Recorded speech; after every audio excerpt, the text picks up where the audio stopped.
Welcome back, family, to another episode of the Double Down Podcast. I'm your host, DeAndre Woodson. And I know if you've been on the internet and if you don't live underneath a rock, you have heard this phrase, peptides. Maybe you've heard biohacking. I know somewhere on your algorithm, this is coming up. And maybe you don't know what it is, or maybe you're incredibly interested in it and you're just too scared because you don't have the information. This is the episode for you. I've brought back Jessica Lynne White for her second time here, so internally grateful for that. And we're going to answer every single question you have about peptides. So buckle up, get your notebooks ready because she's incredibly smart, and let's double down with Jessica Lynne White. How are you doing? Hi, DeAndre. I'm so happy to have you back. Too. I'm so glad to be back. So from the last one, I know how excited you were about new peptides becoming available on the market, right? And getting approved for the FDA. I think you were saying like 6 out of 7 are coming. Yes, I called it. You did call it. I said there's 7 peptides up for review, July 23rd and 24th. 6 of the 7 went through the PCAC committee, which is the FDA committee that analyzes all of the data.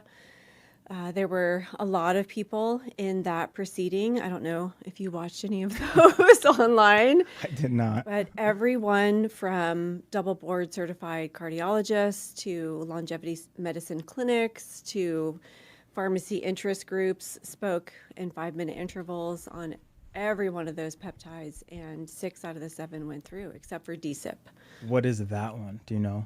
It's deep sleep something. That was the only one. It's Peptide was the only one that did not come through. But the other 6, TB500, BPC 157, KPV, those all went through. And those are the popular ones. Right. The BP 157 is like the recovery, right? Like tendons, BPC, tissue. Yes. Recovery and regeneration. Very popular in the bodybuilding and fitness community. That's the one that we were talking about. Like, if this gets approved, do we think that sports teams, Yes, right? I have an answer for you. Please, I'm so interested. WADA, Okay. the World Anti-Doping Association, is who dictates the approved medications that professional athletes can take. So unfortunately, those are not approved, including things like testosterone.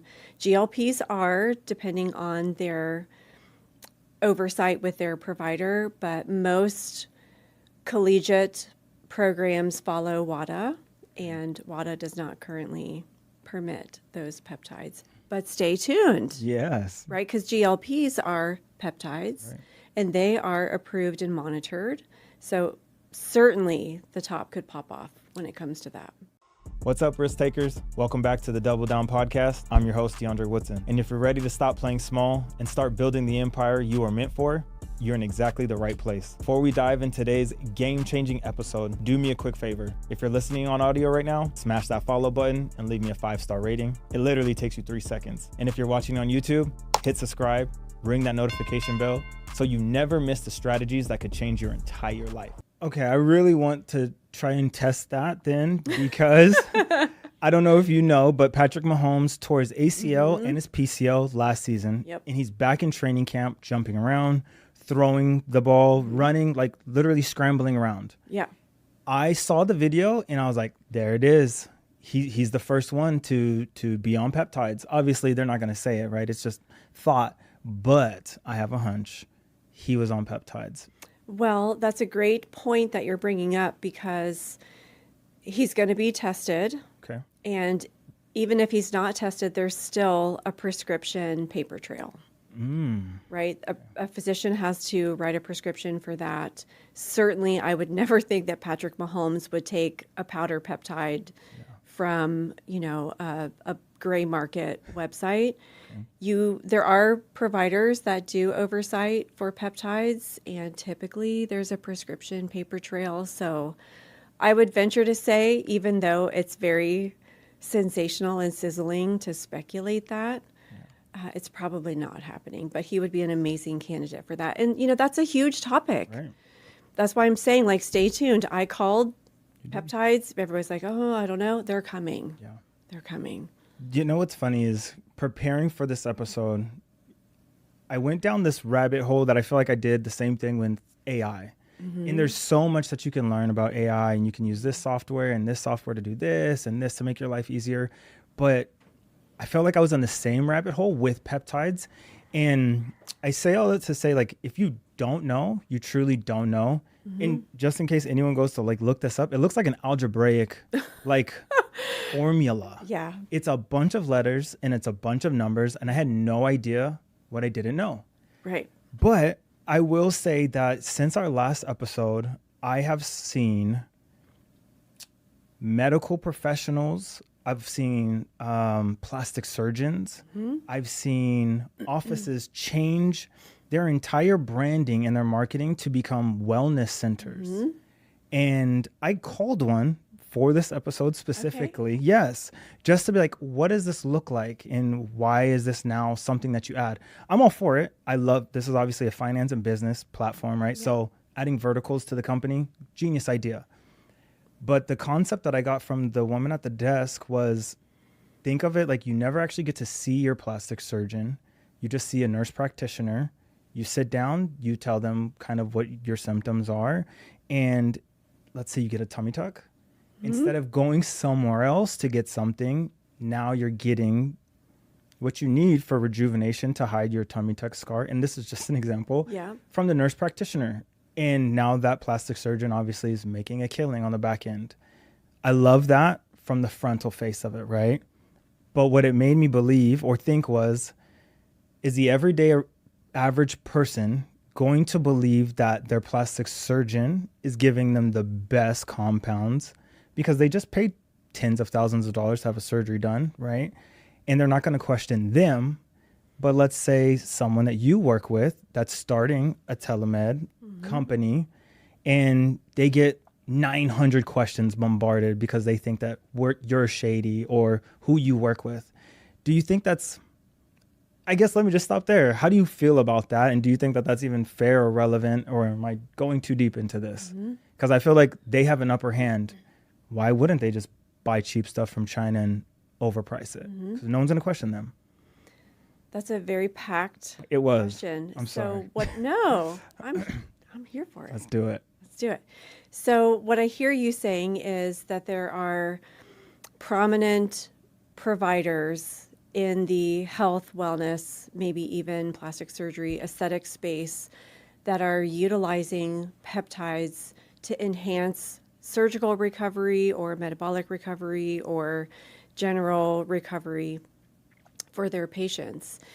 And that taps right into what I believe is, in this industry, there's a gray area, which is those street meat powder peptides like we talked about before. You can go to Facebook Marketplace and get these. You can go to a various number of sites online. But then some providers are not necessarily writing scripts because you don't need a script, but they are allowing their patients and guiding their patients to use these peptides. And that's kind of the light gray area. Okay. But still nobody really knows.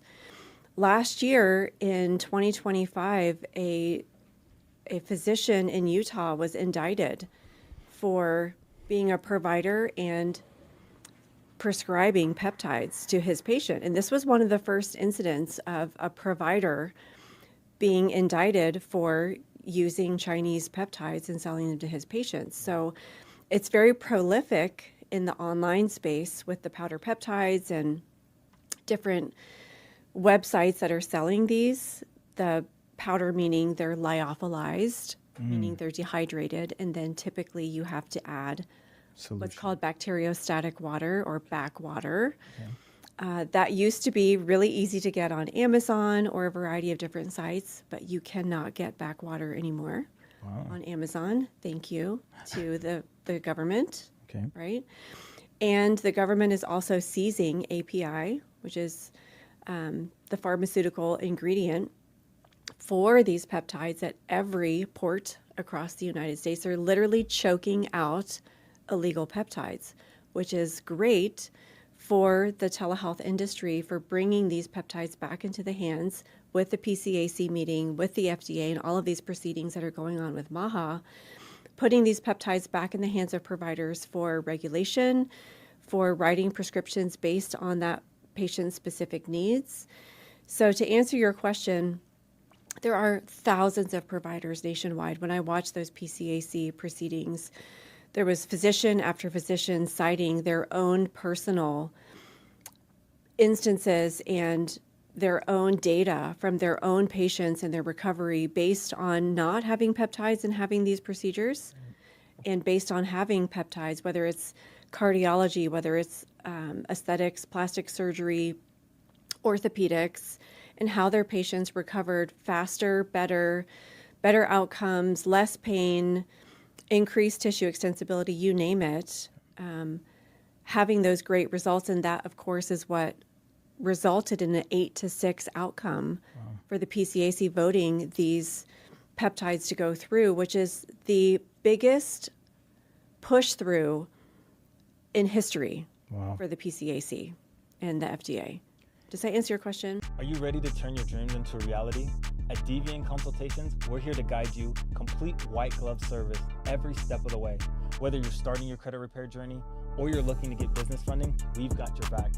Go ahead and screenshot or click the QR code below and schedule your discovery call with the team. Let's make your dreams come true together.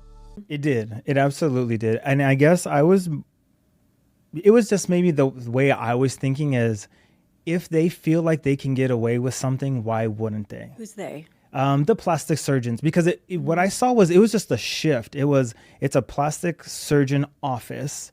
And now if you look on their websites, and there's like 3 or 4 that I found here just locally in Vegas, it's now plastic surgery and wellness. And I'm assuming the wellness came from peptides. So when I called and I asked the front desk receptionist, and maybe she doesn't know everything, and I should have went in and did a little bit more research, I was just like, because they've already entrusted essentially their entire life to go through with this surgery, why would they ever question if the medical practitioner, nurse practitioner, whoever is prescribing that, right, says, take this. You're not even going to think twice, because you've already entrusted your entire life to your surgeon. Right.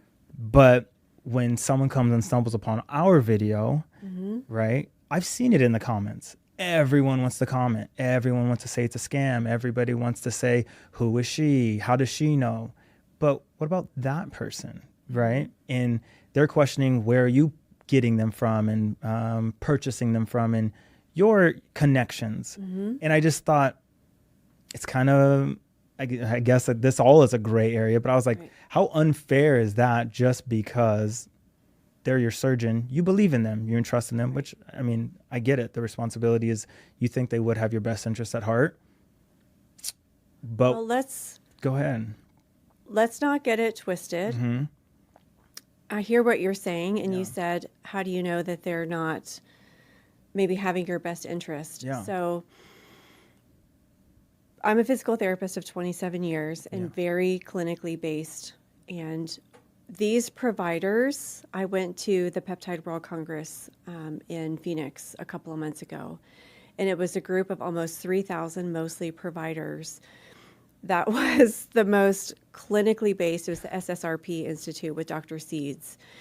And there were so many 30-minute discussions. It was case study after case study. I felt like I was back in PT school. We were talking about the Krebs cycle. We were talking about mitochondria and cellular energy and cellular repair. So what I heard you saying is, these patients are trusting these providers with these peptides, which has the connotation that there's something wrong with the peptides. But I want to say something very clearly here. I think the peptides are amazing. They've just been on the naughty list since 2023, and what they're doing is getting back into the hands of those providers in a compliance-built system where those providers can actually prescribe them. So what's available now is compounds that are coming from overseas, and those compounds are typically not thoroughly tested for sterility. What's in there, sometimes there's 30 times more arsenic than it should be in there. Their COAs, or their certificate of authenticity, is very poor. And those are the things that I think are circulating in those comments and people kind of parlaying on that gray area. But if we look at peptides as a treatment methodology and what they actually do, and the providers that are prescribing them, I would definitely lean towards those providers are not prescribing them because they want to make money. It's because they freaking work. Got it. And that's the whole catapult that's driving this MAHA initiative, that's driving these peptides to become approved and back in the hands of providers that could write prescriptions. They come from a 503A compounding pharmacy. What in the world is that? What is that? 503A is I'm writing a prescription for you, DeAndre, specifically for you. BPC 157, this is the milligrams, this is the concentration, this is the dosage, this is how many units I want you to take every week based on this diagnosis.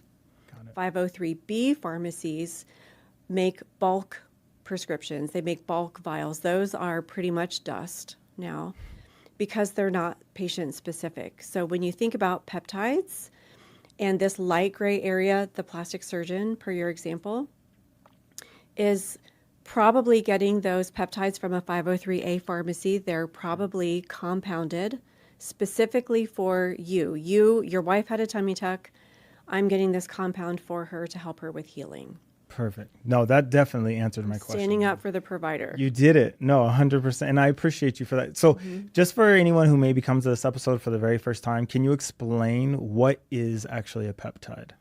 A peptide is a protein chain that has some type of physiological effect on your body. And many of these peptides are already found in our bodies. GLPs are very socially acceptable. And the first GLP was semaglutide, which is brand name Wegovy and Ozempic. And that was initially formulated as an anti-diabetes medication to control A1C, and it had a profound side effect of weight loss. Yeah. And people were like, wow. So the generation 2 medication, semaglutide is FDA-approved for diabetes. Tirzepatide, which is brand name Mounjaro or Zepbound, hits 2 hormones, and it is FDA approved for weight loss. The generation 3 peptide, which is retatrutide, hits 3 hormones, and everybody's, completely salivating to get retatrutide. It has an additional glucagon receptor, and the retatrutide advantage, not to go into too much detail, is there's a little bit less muscle wasting. It doesn't completely sever your appetite like tirzepatide does.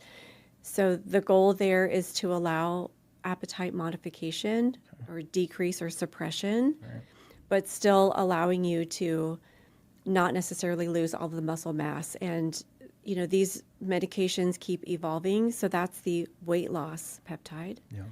The peptides that we're talking about with the FDA, the PCAC, BPC 157, TB 500, KPV, MOTs-C, those peptides are basically protein chains, and they are designed to affect your cell in a very specific way. So all of our cells in our body have mitochondria. We're going here, DeAndre. We're going here. Let's do it. Mitochondria, and mitochondria are the energy makers of your cell. It produces ATP, adenosine triphosphate, and ADP, adenosine diphosphate, and that provides the energy in your cells. When you have cellular damage, or when those cells are deregulated for whatever reason, or if you have toxins in your system, whatever the case may be, that leads to disease or it leads to decreased healing, these peptides can be implemented into your system to restore, very simply put, your cellular function. Okay. So it would be like taking a computer, for example, and debugging it. Gotcha. Or taking AI and debugging something. Yeah. And then it runs more smoothly, more efficiently. It does what it's supposed to do. As you were speaking, I like your example a little bit better, but in my head, I was envisioning Wolverine from the X-Men healing himself. So the peptide, I'm sorry. It's funny that you say that because there's actually a Wolverine stack. Perfect. With peptides. There we go. That's how I saw it. Was just like, okay, so your body, as you get older, is no longer doing what it's supposed to do. Peptides are trying to like that energy inside of you to get them to regulate themselves and do what they're supposed to do. Very simply put, yes. So there is, and you said this word, and I think you have to say it. It was a side effect of taking Wegovy or the GLP-1s of weight loss. But now to someone, that's not a side effect. That's the reason that they want to take Correct. it, right? Yes. So if someone was to ask you to just like simply put like, hey, don't give me medical terminology. What are side effects of taking peptides? It would really be kind of in the eye of the beholder, right? Because if you take it and you're specifically trying to take it for meal suppression, like what you were saying with Retta, then it's not a side effect. It's the holy grail. Right. Right? So, yes. Well, to be clear, semaglutide, the side effect was weight loss based on decreased appetite, decreased gastric or tummy emptying. For tirzepatide, it is approved for weight loss. That's the reason we made the drug. That's what it's supposed to be for. And retatrutide is just the next level of that. So is there, in your own opinion, is there any actual side effect to taking a peptide? Yes, there are side effects. For GLPs specifically, there are side effects. Okay. And there are side effects for peptides, the other group of peptides that we're talking about. Yeah. They're very different. Okay. The GLPs are taken once a week, typically, at different dosages. GLP side effects can include constipation. They can include nausea. It can include muscle wasting because you're decreasing your caloric intake, which means obviously maybe decreasing protein as well. Mm. And that's where you get the Ozempic face and people that are just kind of wasting away. There's a lot of celebrities in the news that have taken it way too far and just look like a ghost of a being. So that's the GLP bucket. Okay. When we look at the other peptides, there's very Swiss cheese holes for research on those side effects. But I would say as a whole, the medical community would say there's very few side effects compared to when's the last time you watched TV, whether it's streaming or regular TV, and you see a drug commercial? All the time. What are some of the 3 or 4 things that they say? Side effects may include nausea, vomiting, stroke, yes, heart attack, death, suicidal ideations, blah, blah, blah, blah, all these things. Right. And, it's somebody like walking through like a cornfield or like doing salsa on a dance floor. And, they have these images and these videos of people to kind of dissuade you. But those are heavy. Right. And people are taking these things for their heart conditions, and they're taking these things for respiratory conditions and circulation conditions. When we think about peptides, and it's funny that you asked that because I was watching one the other day with my hubby, and I was like, I wonder what the disclaimer would be for peptides. Please, yeah. May cause increased energy, decreased brain fog, improved circulation, improved metabolic function. Okay. Right? No, I'm glad that you touched on it because this is how I felt deep diving for this episode. I was like, and this may be, I don't know, off the wall, but I found the most helpful information on Reddit. Mm-hmm. In yes. Reddit, it's, it's the truth. Yep, it's message board. People. Yeah, it's real people on there telling you their life experiences and how it's really, truly affected them. Not what a doctor is telling you or not what you're seeing on the commercial. And I saw this one example, Jessica, and I was like, wait a minute. I can't be the only person that read this. So just for this example, this is what I read.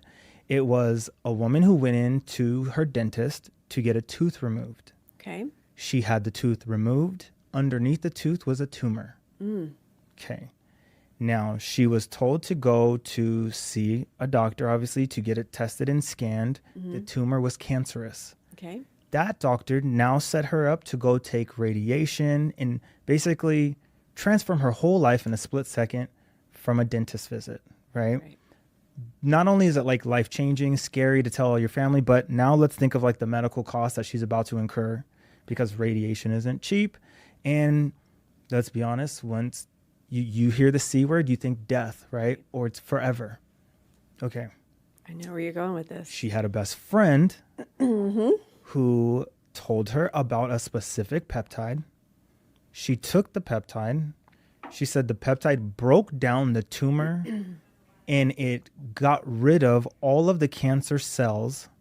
She didn't do one round of chemo or radiation, and it cost her $400. I believe it. Now, okay. I was shocked. Yeah. And I was like, wait a minute. But then the little thing went off in my head and I was like, oh, Big Pharma doesn't want that to happen because there's no money in that woman getting rid of the actual disease for $400 when they can have her bait and hooked for the next 20 years coming in for chemo and radiation and losing her hair. We gotta be careful. It could get canceled here. That in my mind, I was like, this is the worst thing I've ever seen, heard, or found on my own. Like, and I'm saying this because if she can say it and she's just an example, I know that the FDA has many more cases and they have to have more examples of good, positive things. Right. Why is there such a stoppage, or why is this not being shoved down our face? Like that commercial that you were just saying is, you don't have to see that commercial ever again. Let's see that.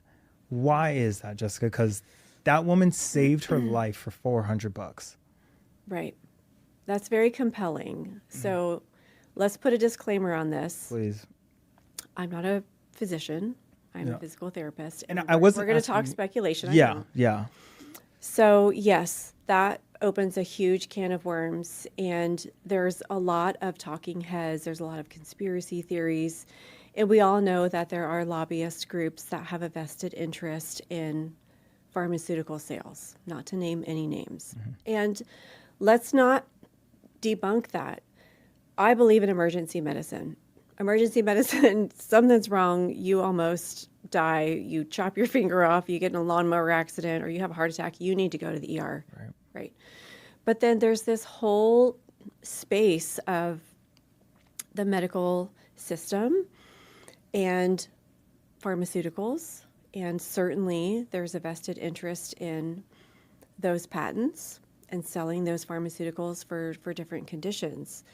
That being said, the easy assumption based on your Reddit review is that there are potential other not hippie woo-woo treatments, but things like peptides. And I have to say, when I went to that convention, the Peptide World Congress, it was double, triple, quadruple board certified physician after physician after physician citing examples from their own clients and their own healing in comparison to patients that they had treated. And these are not physicians that are new. These are physicians that have been treating patients for decades. And what peptide addition has done for their prognosis. Another caveat, the situation that you were citing with Reddit with the tumor, we don't know the whole story there. And I don't want to say that peptides are some kind of magic pill or silver bullet. What I believe as a practitioner in the medical community, that they should be allowed to use these peptides with their entire treatment protocol. So if an orthopedist has success with some type of light therapy and physical therapy and potentially some kind of surgical intervention and a peptide, if that scenario is going to increase the prognosis success of a certain treatment, why can't they have access to that? Right? So to get sensational, there are definitely thought processes behind pharmaceutical companies don't want peptides to be legal because it's going to chop off their margins and their profits. 100%. They could be shaking in their boots, and they should be. Is that what RFK Jr. is like going to bat for? Is to get everything open and like on the playing field, or is there like levels to it where he's not trying to, piss off the powers that may be, because they're really big lobbyists? But is it like, is he towing the line? Because I see him out there on the front line pushing it, right? And trying to obviously go at the FDA, and because it's the Food and Drug Administration. He's trying to fix what is in our food, right? I saw a statistic. It said today's 20-year-old men have the same levels of testosterone as 70-year-old men in the 70s. I was Same thing for women and estrogen. And their menstrual cycles starting way early because of antibiotics in meat products, because of, food, contaminants, or lack of nutritional value, 100%. So let's just say in our lifetime, let's say that, do we think that everything will be on the playing field to fully diagnose and help the people? Like, this feels so weird to ask, but like, do you think the American people actually have everything that they need to help their own American people? Like, do you, and this is just a question, your own opinion, do you think we'll get there? I think after the pandemic, people started looking for solutions outside of the cubicle. I like it. And I think that whole situation, whatever side you're on, whatever political party you're associated with, it's in our face. And if you look at any podcast, you can't watch any TV show, you can't watch any podcast, Diary of a CEO. Andrew Huberman did a 2.5, almost 3 hour, maybe it was more than 3 hour podcast on peptides. Diary of a CEO did a huge one. Gary Brecka, all of these people, and millions of people are watching and tuning in to get educated about peptides. So to answer your question regarding RFK and MAHA, I'm not obviously in MAHA, and I don't know RFK personally, but I would venture to say that the initiative is having people to be able to access these different peptides, biologics, treatments, longevity, biohacking, with less recourse, with more internal decision making, and a little bit less of that kind of medical cubicle system. If that's not too fuzzy. No, it wasn't. I feel like that's where it's going. And the 7 peptides that went through, 6 of them, there's 4 more on or before February of 2027 that are coming through, including GHKCU injection, which everybody's excited about because that's the fountain of youth. And then there's 20 more. Man. And after that, there's 20 more. It's not stopping. Yeah. That's my next projection. I already called it in February. You did it not once? Stopping. Yeah. So what do we do with that? How are we going to make money off of that? Yeah. How are we going to help people? And you know what I found really interesting was everyone kind of asked the same question of they don't know when to up their dosage. Mm-hmm. Do you have like a definitive answer for that? Okay, because it was kind of like everyone was saying. Do you know why they don't know when to up their dose? I don't know. I'm assuming it's because they're buying powder peptides from blah, blah, blah sciences.com. Okay. Right? Gotcha. And they get no protocol. Got it. So our provider networks that we use with our telehealth platform, WellieMD, my platform that is fully operational, our provider network has protocols, and they have on-off cycles. And we have 503A pharmacies that are ready to fulfill those peptides when they do get the green light. So the protocol comes from the provider. Love it. And if you don't have a provider, then you're winging it. Yeah. You're kind of just like, yeah. I was reading it and I was just like, wait, so this guy is doing 12 and this guy's doing 2. And then there was people who was like, I don't know how to do the mathematical equation. You shouldn't be. I had I was just reading it and I was like, wow, this is the wild, wild west out here. Here's a little sizzle. Please. Because I just said you shouldn't be. And people are going to be like, why not? Okay, so you can't really OD on peptides, right? But you could cause some side effects. Okay. So common side effects of GHKCU, it has copper in it. CU is the abbreviation for copper. When you inject that, you can get a little bit of a sting at the injection site. Other peptides, if you take too much, you could have side effects like feeling really tired or not having a lot of energy or perhaps nausea. So, you're not going to OD on peptides. Well, somebody's probably going to check me on that in the comments. Go ahead. I was going to say, has anyone ever died? Well, I mean, if you have a brain, I'm saying if you don't know if you should take 10 units or 20 units, not going to be.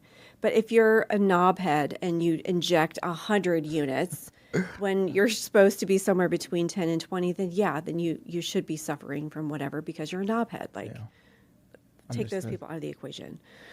So protocols come with provider oversight. Take this many units for this many weeks, and there's typically an off cycle. Okay. Take this peptide for 8 to 12 weeks and then 2 to 4 weeks off and then come back. Got it. Okay, that's interesting also, because I saw there was some people who are like, I'm afraid to go down this because I've heard, right? And this is just, right. This is, I've heard, once you start Retta, you're on it for the rest of your life because now your cravings or your sensations are higher than even when you began and you were trying to lose your weight.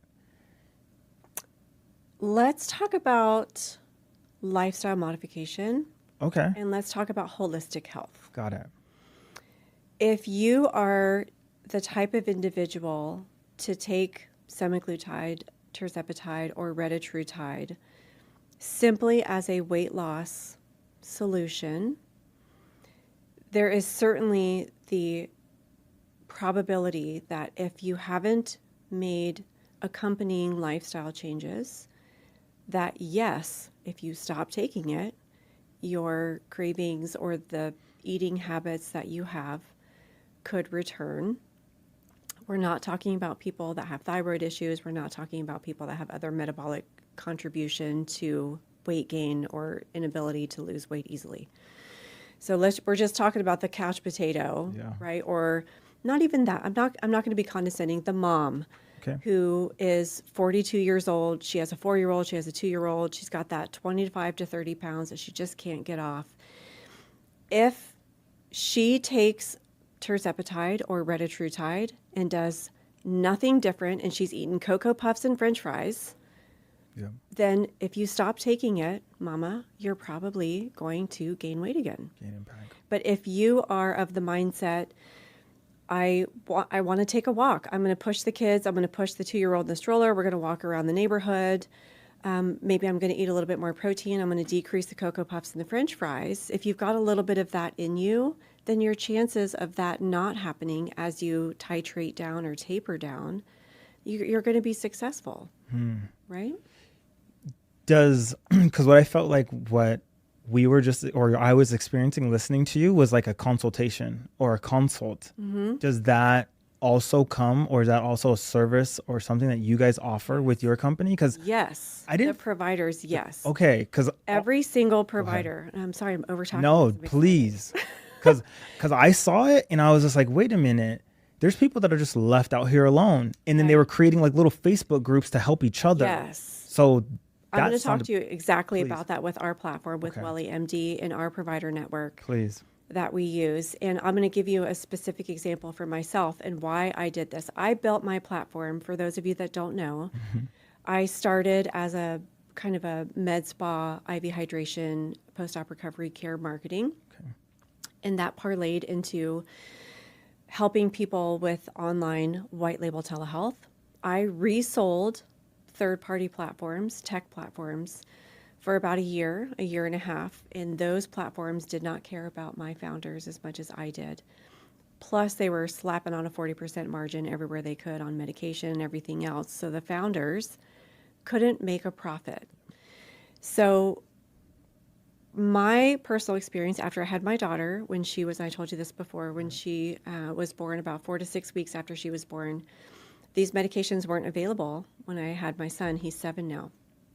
Like, I am taking semaglutide or tirzepatide, and I did, and it helped me lose the baby weight faster. And it wasn't just about aesthetics. I specifically remember crawling around on the floor with my son, and my joints hurting. I couldn't sit Indian style, crisscross applesauce, on the floor. And even if I did, like, I would just kind of get up, my hips and my knees hurt. With my daughter, I didn't have any of that. So there was a lot of metabolic and physiological gains from, I started with semaglutide and then I moved to tirzepatide. I had side effects with semaglutide. I had the gastric issues. Tirzepatide was great for me, and I don't take it anymore. I microdosed for a few months, and it's been I don't know, 8 or 12 months since I've taken it.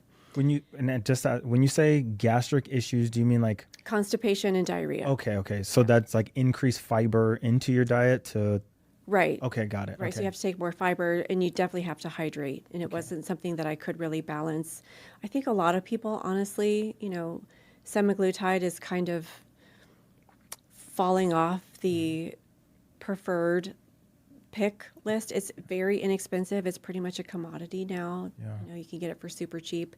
But I would say for most people, tirzepatide seems to have less side effects as far as the gastric system, and it has really effective appetite suppression. So Welly MD, tech platform, providers. When I, probably 8 weeks into taking semaglutide, nobody told me not to eat spicy, greasy food. Did I tell you this last time? Nobody told me not to eat spicy, greasy food. One of my nurse practitioners that I was marketing for literally drew up 4 syringes, sent it to me in a cold pack bubble wrap, and was like, here you go. And she did call to, see how I was doing, make sure I was able to do the injection, but I didn't really have a consultation.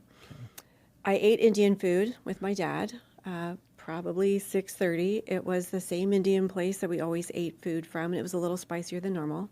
Long story short, I wake up the next day, I have quite a bit of pain kind of going through my stomach, and I had to call an IV hydration nurse to come to my house to give me Pepcid for indigestion and Toradol for pain. That was a kind of really elaborate example, but the point to me personally there was nobody told me what the hell to do and not to do. Right. And I never wanted another patient to experience that, because if I wasn't so invested in this from a business aspect, what would have happened? Exactly. I'm not taking this anymore. And that would have been a lost patient. So in our platform, our providers, when they're communicating with patients, they give the dosage, the units, how to administer it. We give a video on how to do your own subcutaneous or below the skin injection. Indications, this is what you need to do, in addition to lifestyle changes. We recommend that you do diet modifications and exercise. And on top of that, I have a resource section in our platform where I have guide to semaglutide, guide to tirzepatide, wall Pilates, low impact exercise for this phase of your journey, GLP friendly snacks, shopping lists, like all of these great guides that you can put in your platform so that the patient has access to that. So they have support and they have guidance and they have the tools that they need to actually succeed. Thank you for coming to my TED Talk. That right there was so much better and so much more in depth than what I found, because again, I was just thinking, wow, I think this is really cool how, everyday people are coming to help each other out and administer this and tell them, hey, this is what I experienced, so don't try this, or, and it was just experience after experience. And it was just like, why are they doing that? Because nobody gave it to them. Okay, so I kind of asked that question, and it was like I feel like everything in this field is like a gray area. It was like a gray area of, I didn't know, and there's two differences between ignorance and ignorant. And I felt like this kind of leaned on the side of ignorance, as you don't know what you don't know. Yeah. But if you do know and you choose just not to do something, you're being ignorant. So I felt like in this situation, I was like, okay, this is just ignorance. And I didn't know, so I felt like they didn't know. But when I looked into it more, I felt like they weren't helping.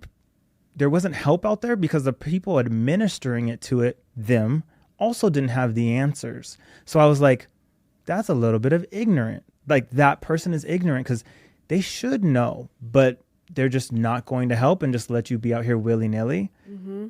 That's what I found joining like 9 or 10 different Facebook groups. Nobody had any answer, and it was just the wild, wild west.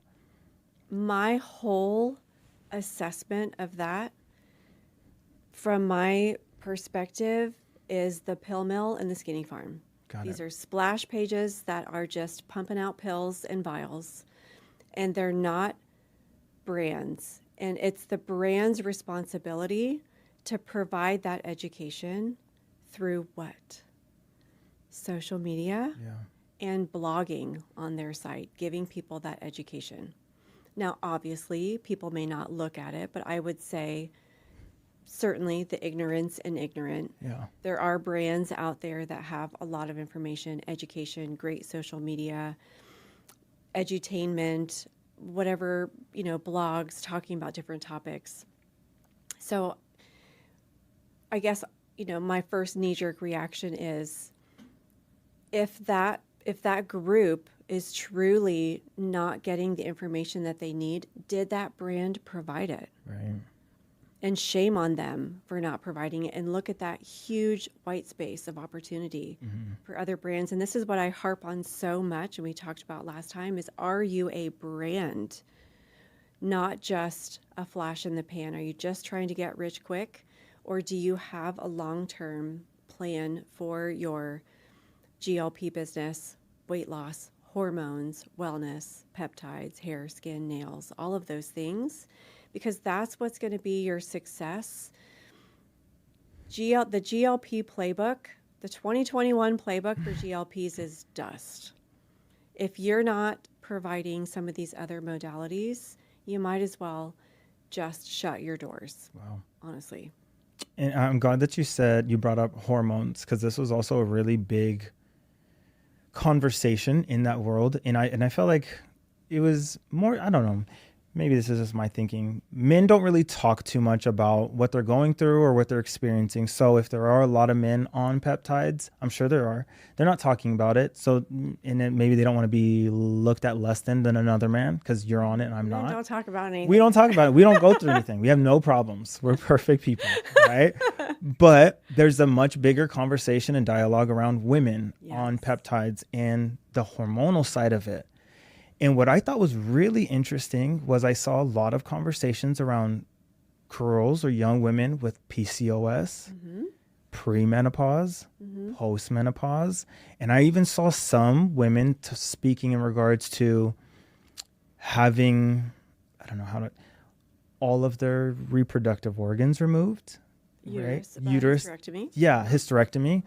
And saying, I wish I would have known about peptides when I was going through this or experiencing this, instead of just being given a script. And now this is what you're supposed to go take. Is peptides, do you think that peptides is like a great replacement for women experiencing those instead of being hooked on drugs for the rest of their life because that's what their doctor prescribed to them? Like there's different stacks for you, or for those women of those examples of PCOS, postmenopause, premenopause. Would you say that there's peptides out there on the market for them? That question is bifurcated. There's 2 points to that. On the PCOS is polycystic ovarian syndrome. So this is when you have several cysts in your uterus or your ovaries, and that contributes to potentially infertility, lapses in menstrual cycles. If you go to my brand website, Kin Meds, Kin Meds, we shot a video series with our influencers, and several of them had PCOS. So when we look at the GLP use case specifically, GLPs have been shown scientifically in many peer-reviewed double-blind studies to have a positive effect on PCOS. And many women will say that their PCOS was essentially reversed and that their menstrual cycles became regular and that they were able to have children without doing IVF or without other fertility treatments. So that's kind of the PCOS issue. Okay. That's amazing within itself. And things like cystic acne. And I mean, for anybody that's on Reddit, look up on Reddit, like the most interesting things that GLP treatments have helped. Okay. You'll see, like, if you want to go down a wormhole, it's a Friday night and you're having a seltzer or a glass of wine or a beer, or a cup of tea, whatever you're having, and it's 11 o'clock and you want to hit that button and have some fun. Like, look up some of the amazing things that GLPs, the effects that people have had positively. I mean, crazy stuff that you'd never, everything from skin, obviously weight loss, PCOS, fertility, but also people saying that their sex drive is better, cystic acne is better, that their hair is stronger and growing back, and fingernails, and everything in between, all kinds of crazy stuff. And there's not enough studies out there to prove that. So that's PCOS. Okay.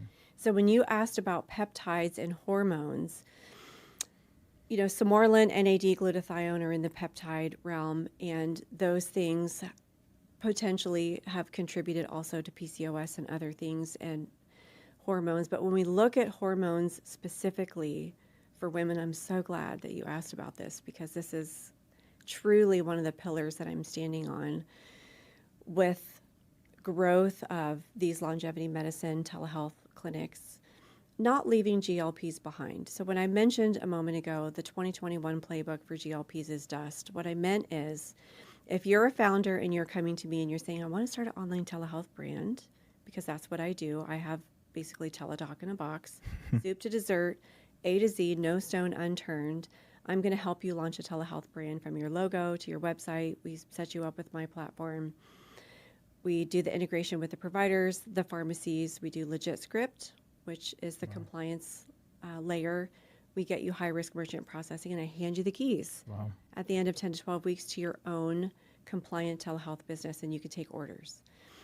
So when we look at hormones for women, and you're right, the TRT, or testosterone replacement therapy model, has been iterated so many times over the last couple of decades successfully. But when we look at female hormones replacement, it's a complete white space. What do you mean? Are you ready? I am so excited. Okay. I'm very ready. In 2002, a study came out that linked synthetic estrogen to breast cancer. Okay? So providers basically were hands off on doing any kind of hormone replacement for women. Women have two hormones. Well, we have three. We have estrogen, progesterone, and testosterone. Okay. Men have one. Testosterone. It's easy, right? That's why testosterone is taken off. It's very easy, testosterone. Women have three. And that study basically put everybody on alarm. And if you ask anyone in their 50s, 60s, or 70s now about hormone replacement, they're going to say, oh, you're going to get breast cancer, right? Got it.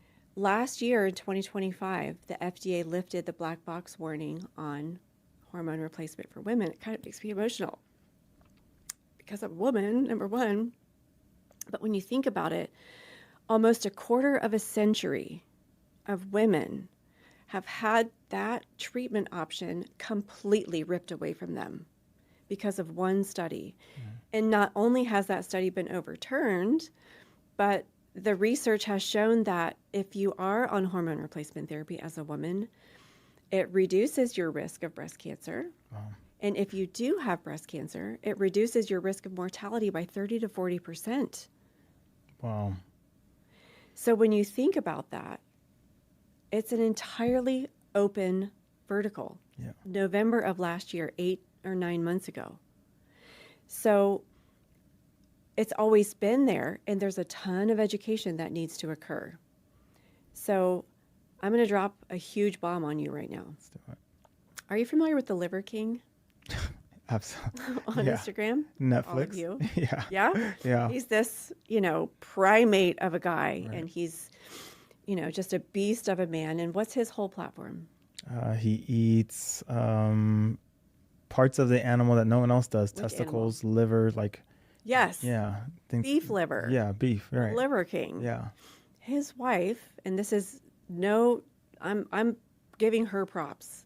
His wife has a company called Primal Queen. Okay. And her whole company is freeze-dried beef organ supplements. And do you know what they target? Women. Perimenopause symptoms. Wow. This is I don't want to quote because this is an evergreen piece of content. This is a several $100 million a year brand. She also appeals towards weight loss and GLP supplementation.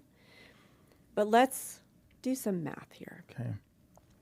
If a beautiful brand like Primal Queen is doing, let's just say, $200 million a year in sales, selling freeze-dried beef organs to women that are looking to increase their libido, decrease hair thinning, decrease thin skin, decrease buffalo hump, decrease night sweats, decrease brain fog, Wow.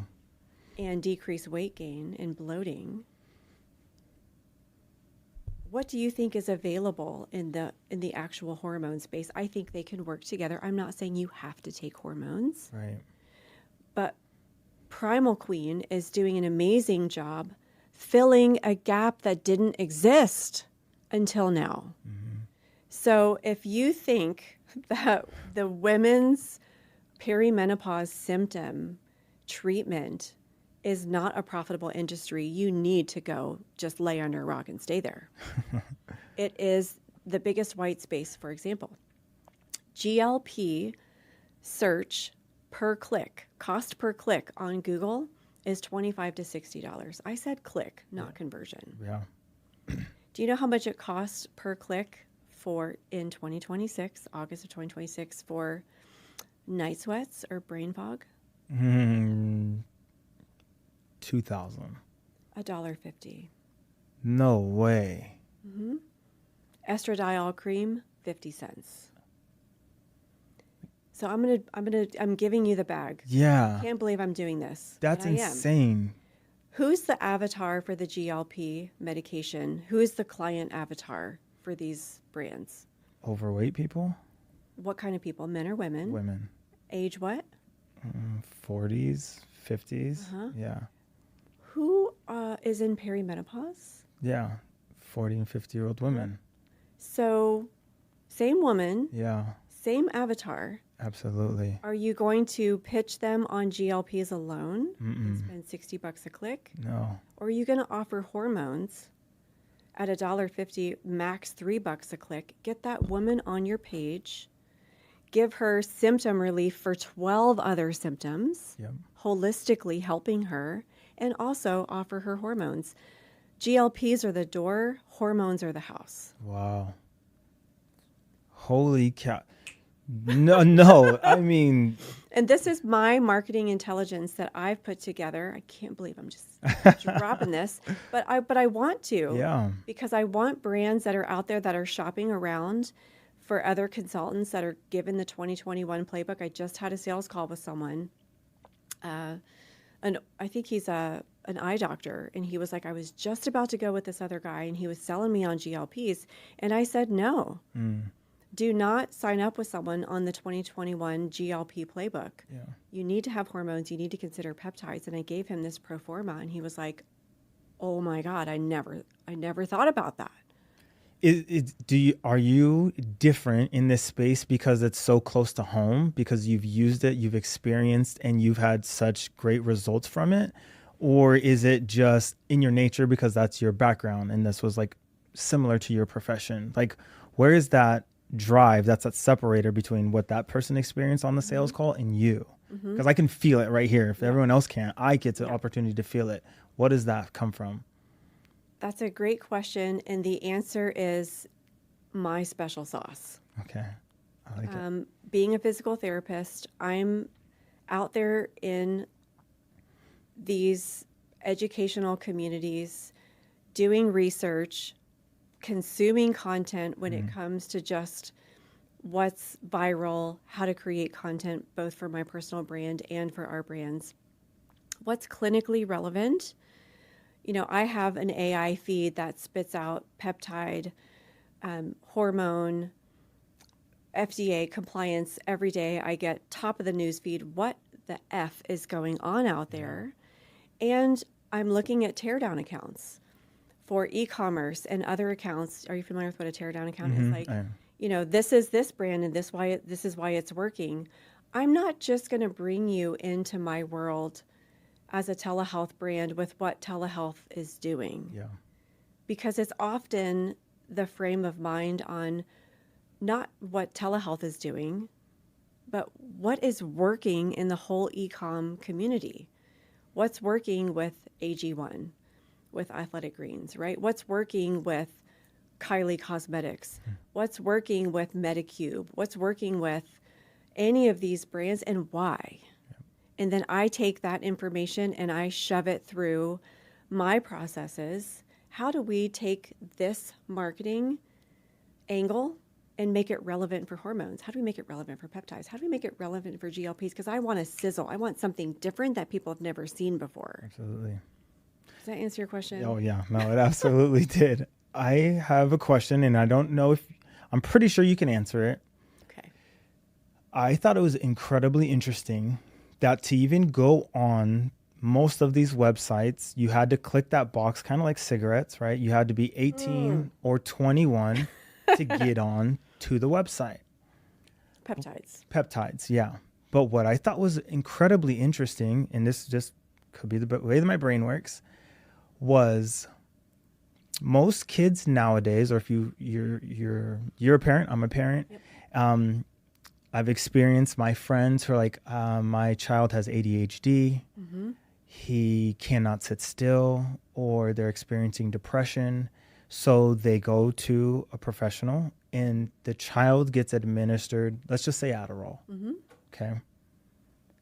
Now that child is on Adderall for the next 55 years. Nobody questions it. Mm-hmm. But how come you couldn't, being a parent, and you're supposed to be like and I'm not trying to piss off parents out there. I am a parent. Right. You're supposed to be your child's protector. You're supposed to speak up for your child. And if there's an opportunity to find out that there's a peptide out there that can be the substitute for Adderall or for anything else of they're experiencing depression, why are they not going that route? Or why are they not given the opportunity to go that route? Because you can't even get onto these websites unless you're 18 or 21. But I can walk my daughter into the hospital and she can get a prescription for Adderall. Mm-hmm. And it just blew my mind of, maybe they don't want to jab their child, but to send them to school, they have to have shot records. So they've been getting shots their entire life. And I'm trying to think through this as I'm saying it out loud. Yeah. There's something out there that's missing of being a good parent, but having the option to be a great parent instead of administering your child pills for the rest of their life when there's peptides out there that I found can do similar things. And it's just not even spoken about. Right. Do you feel the same way? Do you think I'm kind of crashing out, going through a rabbit hole? And I'm not trying to judge all parents because we just don't know. Again, that's not ignorance and ignorant, but ask questions is kind of where I'm at. And I would way rather administer a peptide to my daughter than have her take Adderall for the rest of her life. And I don't know. So many celebrities die from all of these pills because they're laced with fentanyl. Mm-hmm. I don't have that issue when I know who my provider is for the peptide and I'm giving it to my daughter. Right. I feel like I'm Superman and the greatest father ever. And just, I don't know. I'm off my high horse now. No, this is good. Yeah. And this is what I love about you, Thanks. DeAndre. You do your research and you think, and I did not see that question coming. Couple things. Let's break this down. Please. Let's chunk down some of that. Number one, the site that you're talking about with I'm 18 or 21, it's gated. Mm-hmm. And those gated sites are typically the powder peptide sites. Okay. Those are not provider-driven sites. Number two, the peptide community in children, I have zero experience with. But what a beautiful thing to think about moving into this next generation of longevity and holistic medicine with these kind of non-drug approaches. And then when it comes to ADHD, my son is 7 years old and had all the symptoms of ADHD. So in his case, I took him to an airway dentist because he slept with his mouth open and he helicoptered when he slept, meaning that he would just get up and constantly move around. And he was over 60% obstructed because of his adenoids, which is like lymph tissue in the back of your throat. And we had his tonsils and adenoids removed in his case. So, and that was medical profession. But I love where you're coming from with that, with thinking ahead towards medicine and treatment for your children. Wow. Yeah. What a concept. I would love for people to comment about that and what, gosh, I never thought of. See, We did this last time Yeah. it was athletes and this time it's kids. But you know, what a great topic, because I know in Andrew Huberman's podcast, he talked a lot about animals and peptides being really blowing up in the veterinary community. But, you know, pets can't talk. So, you know, that's like a whole very unique scenario. But wow.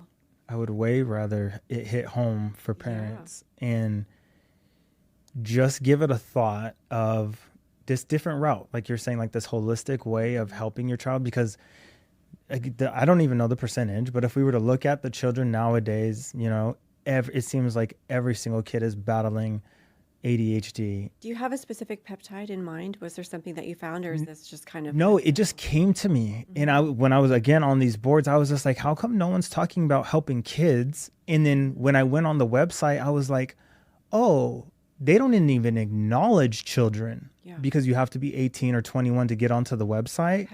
The powder part, right. And this is just from my lens. Why I believe getting these peptides in the hands of providers is so critical. Because wouldn't you like a pediatrician? Yes, that's what I meant. Like, if it's even relevant, and we're both saying full disclosure. Right. Here. We're not saying that peptides should be administered on children. We're just having a conversation like, 100%. wow, like, is that possible? Is it possible? Yeah. Because I know I've had the same pediatrician for my daughter since she was born. You know, that's just who we followed. She even left and went to a different hospital. It's clear across town. We're like, we're going with you. You know us, right? So if she was to say, hey, your daughter is experiencing this will help her, and it's Adderall, I would trust her. Yeah. But if there was another alternative, I would be like, thank you so much for loving her the way I love her and giving me that option. Right. And I was just like, like you spoke on it earlier about women in like the HGH or the hormone white area. I think this is a bigger one personally because it just hit home for me. I will definitely do some research on that for episode 3. Yeah, let's do it. As these peptides reclassify.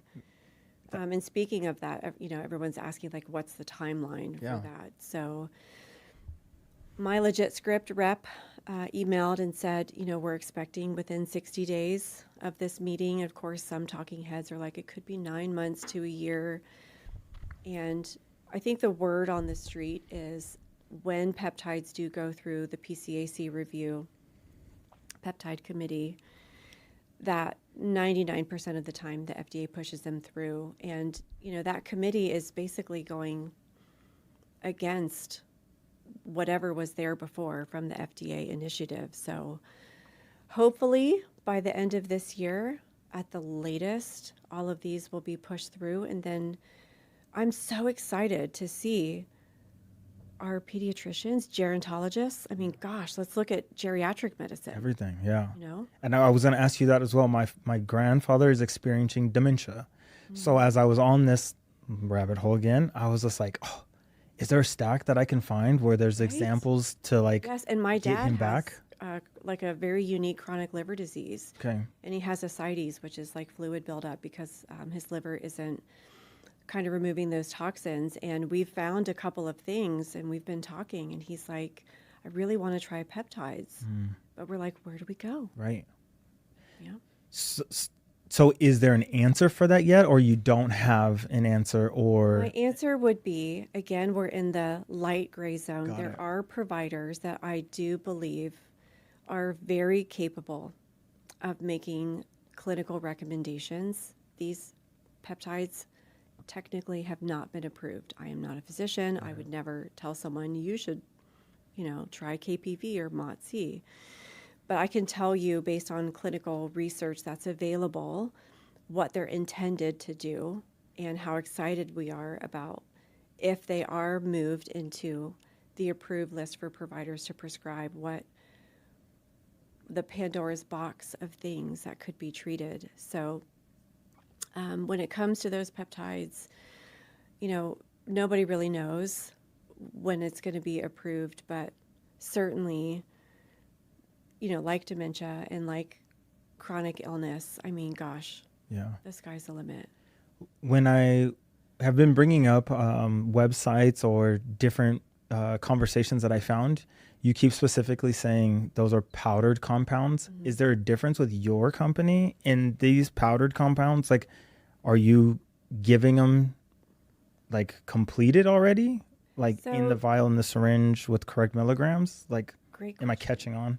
Okay. So all the peptides start as powder. Okay, got it. So let's just go down third grade level. Please. So API is active pharmaceutical ingredient. So whether it's the tirzepatide molecule or MOTs-C or KPV or GHKCU, whatever, TB500, BPC157, it comes as a molecule in powder form. The peptides that you get online, whether it's Facebook Marketplace or on, bropeptides.com or pilatesprincesspeptides.com. I'm not going to, call out the bodybuilding community, wherever you get them, they are dehydrated and you have to reactivate them with bacteriostatic water. And so first barrier there is, are you adding enough water? Is the concentration correct? So there are lots of pharmacies that will compound those peptides in their pharmacy in a sterile environment with the correct reconstituting, and they give you the exact dosage that you're supposed to take. Got it. So it's safer, but it's still not questionably legal. Yeah. Right? Nobody has an answer. Is it legal or is it illegal? I mean, if you look at the case of the Utah provider who got indicted last year, I'm not sure, based on the article, if they were, I don't think they were compounded. Okay. And a lot of providers do this. Let's just call a spade a spade. Sorry, guys. They get powder peptides, they reconstitute them, and they sell them to their patients. Got it. So ideally, I think the correct chain of events is provider indicates what peptide needs to be implemented, and a pharmacy compounds it. Do you have a preference of like a lotion or a spray or taking the shot every single day? Just asked me that yesterday. Really? That's the route of administration really depends on the peptide and how it's most efficacious or effective. Okay. So in the case of GLPs, they are most effective if they're injected. There are pills and there are sublingual liquids, so the drops that you inject under or you drop under your tongue. I think the jury has pretty much weighed in that the sublingual drops are pretty not effective. Okay. They are available and you can see them in the marketplace, but they got really popular for a quick minute, but then people started doing chargebacks because they're like, this doesn't work. And perhaps that was a gap between education. Hey, DeAndre, this is 40% effective, but if you are really needle averse and you don't want to do injection, we have this. But of course, Joe Schmo is going to say, well, I ordered these drops and it didn't work like they were supposed to. I want my money back. So most people, I think, were just like, I'm not selling that. Got it. Because I don't want to deal with the chargeback. Regarding pills, there are tirzepatide pills available. And of course, there's the Foundeo brand name pill. And Wegovy, semaglutide, has a pill as well. In order for the pill to be approved, it has to have technology that is proven in it to allow absorption, because these medications need to be able to be absorbed to work, right? And I think there was a lot of snake oil pills. There is a case against a prominent provider network and platform out there that will remain unnamed, that begins with an O and ends with a P. And they are basically in a RICO case, which is a racketeering case, which allows you to have 3 to 4 times more damages. based on them allegedly selling tirzepatide pills that they knowingly distributed that did not have technology for absorption. And they're currently under litigation right now. So when you ask the question about creams or sprays, it depends on the treatment and it depends on what's the most effective way for this to work. So there are some Morlin, I'm going to say troches, the sublingual, like little kind of gooey pills. Yeah. NAD has a troche. Everybody says it differently. And a spray. So it really depends on the peptide or the medication. Do you think that for someone who is like needle adverse, that's the term that you used, right? Would they be able to, instead, like, let's say there's someone who's experiencing a lot of different things, right? And they want to do a lot of different things. Instead of pricking themselves 5 or 6 or 7 times a day, like, you know, I grew up around like my grandparents and I saw, you know, they pop open the Monday thing of pills and there's 12 pills in there, right? And they think nothing of it, right? But they just mix them all. Yes. Right? But then you tell someone like you have to do this compound and this compound and this compound and this compound and it's 4. They're like, I don't want to stab myself 4 times. Yep. Can you mix them? You can. Okay. There are stacks. Okay. Some things can be stacked together. Got it. Yes. So there could be 2 or 3 or 4 things in a stack that are typically grouped together and they do well together. And then some things do not. But again, those are not FDA approved. Gotcha. Do they like cancel each other out if you were to stack them all at once, or is there like a side effect? If they're stacked together, then no. Okay, gotcha. Right. So the take-home message is if you get the Wolverine blend, those 3 things are together. I think it's TB500, CJC, and ipamorelin. Forgive me if I don't know because we don't sell it. Those 3 things can be injected together. But yes, you know, that brings up a really great question for administration, routes of administration. Do you really want to prick yourself 6 times every day? Yeah. And a lot of people do because the benefit is there. And when you think about that, if somebody's willing to inject themselves 6 times a day because the benefit of these drugs are so immense, again, there's your market research as these things move. Well, I mean, like I was saying, just for the example, I saw my grandparents open up the little bottle and there's 12 different pills, big ones, little tiny ones, and they would just willingly do it. And I'd be like, oh, what is that? I don't know. I just have to take them. Right.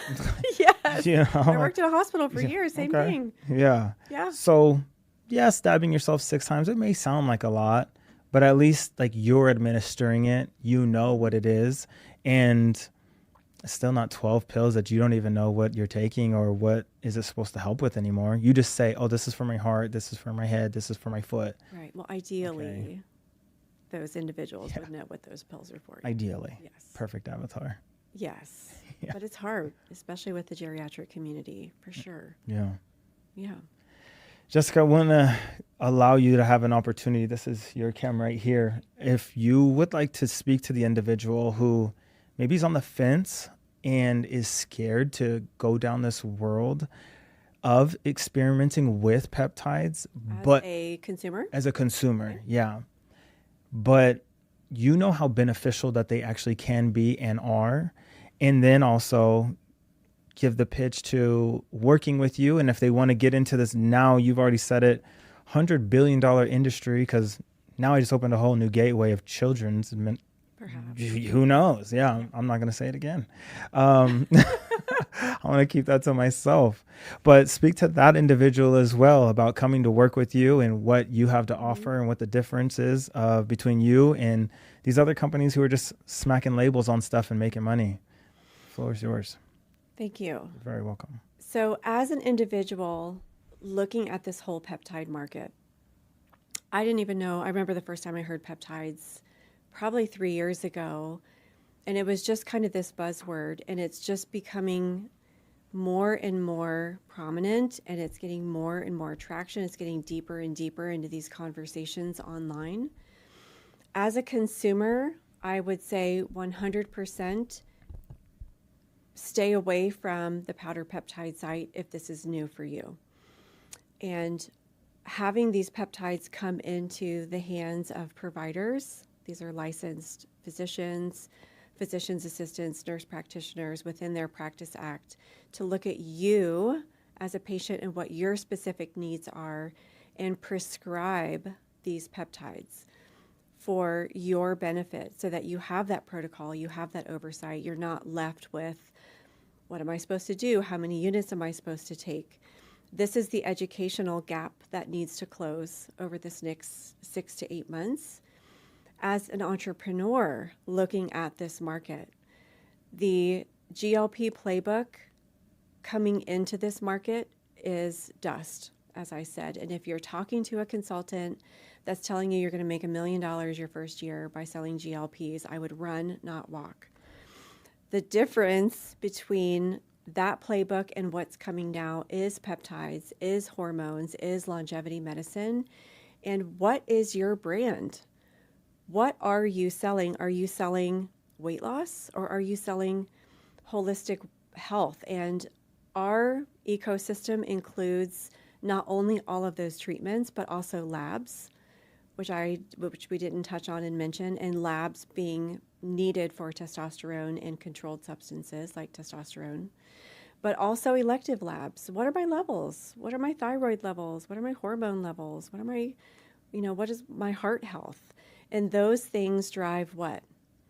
It drives people to want to seek therapies that are going to make them look better, feel better, perform better, and feel happier in their lives. So the biggest difference between our telehealth consultancy with GrowPro and everybody else out there, and I say that with 100% certainty, is nobody does everything.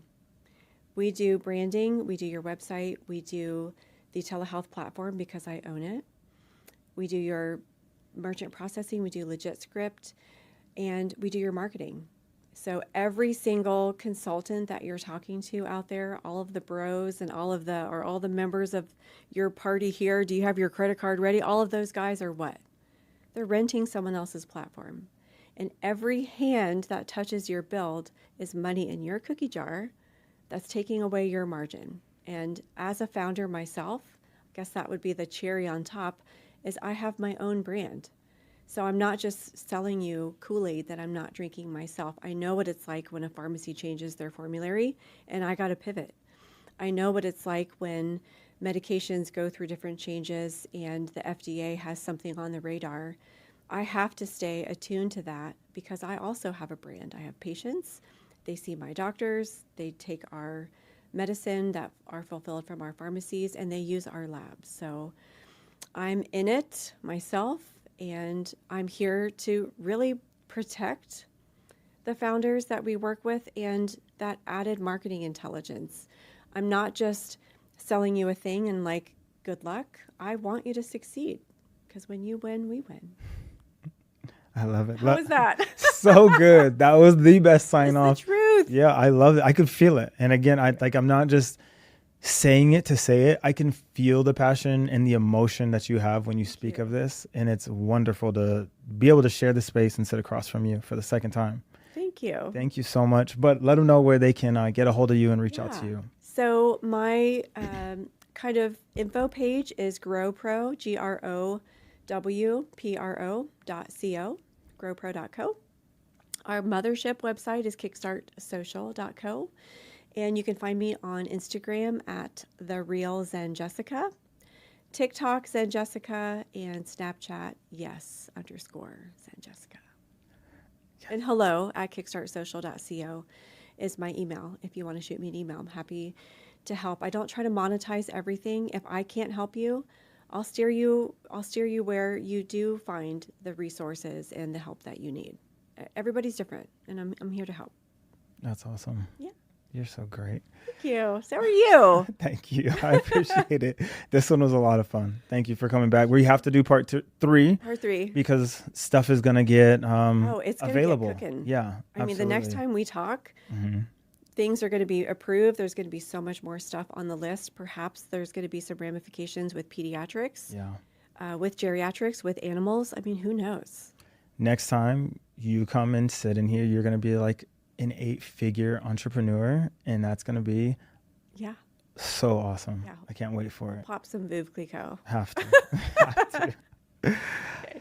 I hope that every single one of your guys' questions was answered today. And if not, there may have been more that came up, because this dialogue was one of the most entertaining for me. It was the most beneficial for me because I said it many times. I went down a wormhole preparing for Jessica, and I cannot wait to get her back for episode number 3. And hopefully you guys leave your comments down below and let us know what you thought was the most beneficial, or what do you guys want us to talk about on episode number 3, because I promise you we will have it. That was today's episode for the Double Down Podcast.